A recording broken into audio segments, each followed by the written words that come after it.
아이고, 안녕하십니까. 5843 빨리 와서 자리에 앉으세요. 네. 네. 내가 방금 숫자로 너 이름을 불렀잖아. 기분이 어땠어? 나는 내 자리를 부르길래 통장 비밀번호를 말하는 줄 알았어. 아니, 갑자기 저는 이름이 김지훈인데 숫자를 부르니까 좀 당황스럽네요.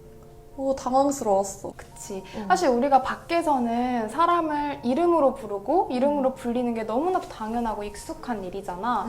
근데 구치소에 있는 분들은 그렇지가 않아. 수감번호로 불리게 되니까 숫자로 불리게 되지. 그래서 오늘은 이 숫자를 버리고 다시 사회에서 이름으로 불리게 된 한 사람의 이야기를 들어볼까 해요. 기대되지? 지연 씨는 24살 어린 나이에 생계를 이어나가기 위해서 방문 판매 영업직 일을 시작했다고 해. 소년가장이었네. 24살. 우리 비슷한 또래네. 우리 흔히 방문 판매, 판매 영업직 이런 거 생각을 해보면 그게 불법이다라는 게 체감적으로 와닿지는 않잖아. 당연히 그 분도 우리랑 비슷한 또래였기 때문에 그냥 영업일이다라고 생각하고 열심히 그 일을 했을 뿐인 거지.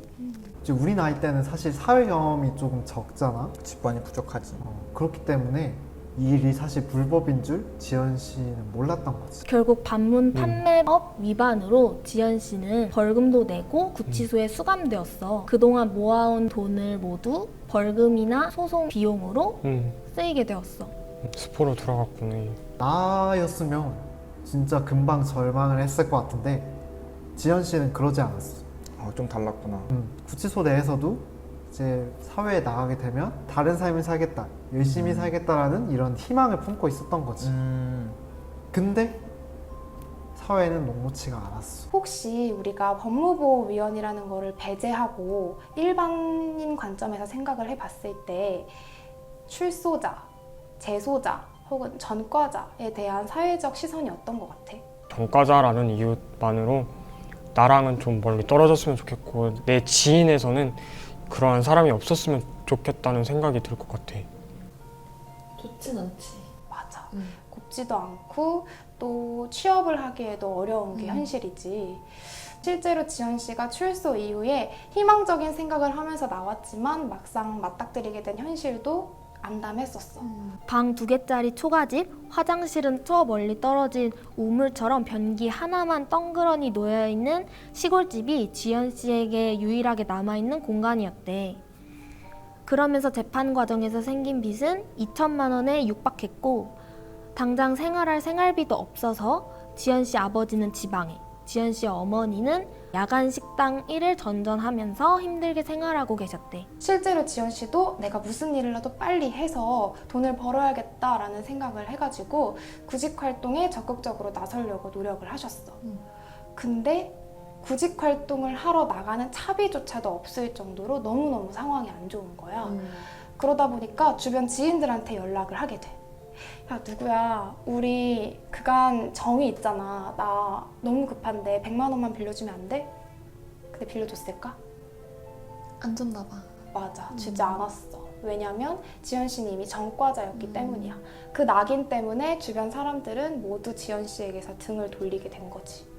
그러니까 지연 씨는 결국 우울증에 시달리게 되고 이제 일자리를 구해야 하는데 그 의지조차 남아있지 않은 거야. 그리고 설령 면접까지 가더라도 이렇게 지금 앉아가지고 너와 나가 눈을 마주치면서 얘기하는 것처럼 사람 눈을 못 마주치는 거야.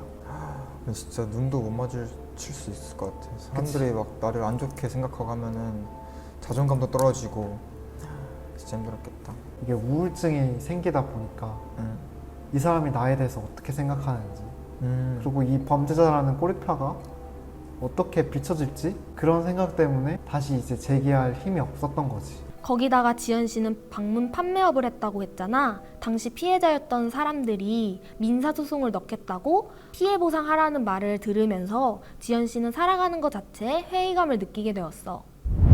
하지만 여기서부터 이제 반전이 생겨. 어떤 반전이 일어났을까? 이제 한국 법무부 복지공단을 만나게 된 거지. 한국 법무보호복지공단.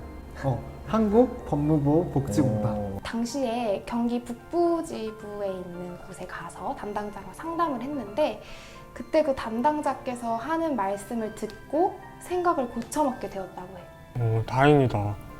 아이고 지연 씨 너무 고생이 많으셨겠어요. 저희가 최선을 다해 도와드릴 테니 함께 잘 이겨내 보아요. 지연 씨는 이러한 담당자 말을 통해 정신이 번쩍 든 거야. 그러고 이제 그때부터 다시 에너지를 얻고 열심히 살게 되었어.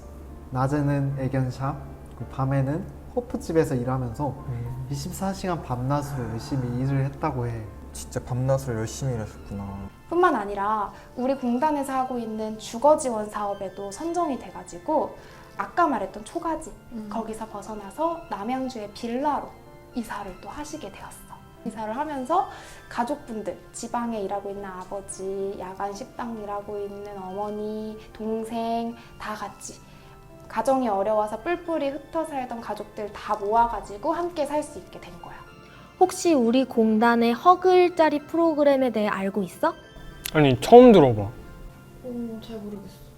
허그 일자리 프로그램. 그게 어떤 거지?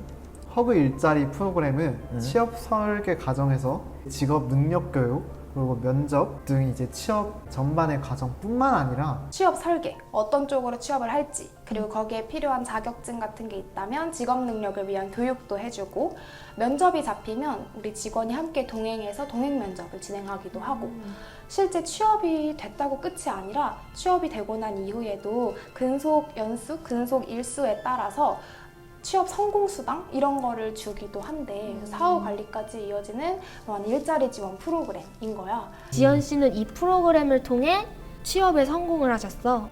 뿐만 아니라 사연을 보낸 지난 2019년 사랑하는 사람을 만나서 결혼도 하셨대.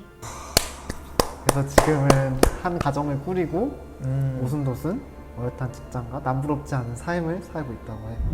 혹시 너는 지연 씨의 사례를 들으면서 어떤 생각이 들었어?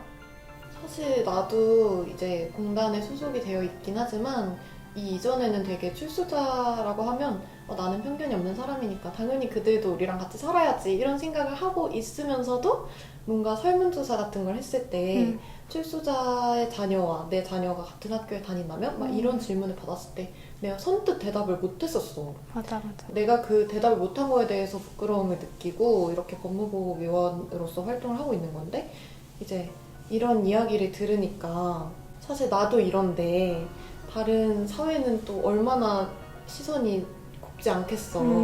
그래서 좀 많은 사람들이 영상을 보고 이런 이야기를 좀 듣다 보면 뭔가 그들의 시선도 좀 좋아지지 않을까 하는 기대가 들었어. 우리 사회에 확실히 범죄자에 대한 안 좋은 시선이나 편견들이 있는 것 같아. 근데 그분들이 사회 나오면은 어디부터 뭘 어떻게 해야 되는지 모르는데 한국 법무복지공단에서 이런 여러 가지 지원들 해주면은 좀 더 새로운 희망을 갖고 이게 단순히 세금 낭비가 아니라 재범을 낮추면은 우리 가족들도 다 지킬 수 있는 거니까 굉장히 좋은 것 같아. 절망적인 순간에도 이렇게 희망적인 이야기를 들려주셔서 감사하다고 해야 할 것 같아요. 희망을 잃지 않고 살아가는 사람들이 점점 많아졌으면 좋겠고 희망적인 기사들로 우리 사회가 좀 더 발전했으면 좋겠어. 맞아. 그리고 나는 우리도 이런 사람들에게 도움이 돼주기 위해서 우리 법무보호위원이 공단을 좀 더 알리는 역할을 열심히 해야겠다는 생각이 들었어. 사실 출소해서 나오신 분들이 사회에 적응하지 못하면 거기에 또 다른 사회적 자원이 들어가야 될 수밖에 없는 거잖아. 그분들이 우리와 함께 더불어 살아갈 수 있는 세상을 만드는 게 우리 모두에게 좋은 일이 될 것 같고, 그런 의미에서 우리 공단이 하는 일을 이 영상을 통해서나마 많은 사람들이 접할 수 있으면 좋겠다라는 생각이 드는 것 같아.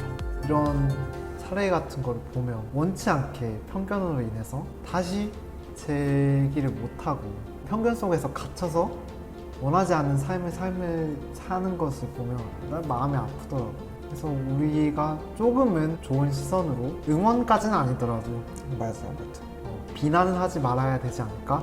라는 생각은 드는 것 같아요. 이렇게 오늘 짧으면 짧고 길면 긴 이야기 들어봤는데 오늘 이야기 들어주는 고생 많았고 더 좋은 기회가 있으면 한 번 더 이런 얘기 할 수 있는 자리가 있으면 좋을 것 같아.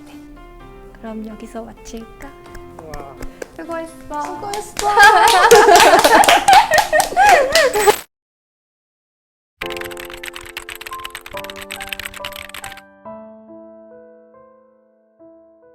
안녕하세요. 법누리봄 1기팀원 박유정입니다. 이번 영상을 마지막으로 제 임기가 끝이 나게 되었는데요. 더 많은 시간을 함께하지 못해서 정말 아쉽습니다. 그래도 법누리봄 유튜브 활동을 하면서 저 자신도 법무보호 복지 사업에 대해서 보다 더 잘 알게 되었고 또 유튜브 영상이라는 매체를 통해서 더 많은 분들께 저희 공단을 알릴 수 있었던 것 같아서 보람찼던 활동이었습니다. 저의 마지막 대학 생활을 법누리봄과 함께해서 정말 영광이었고요. 앞으로의 법누리봄의 행보도 응원하도록 하겠습니다. 감사합니다.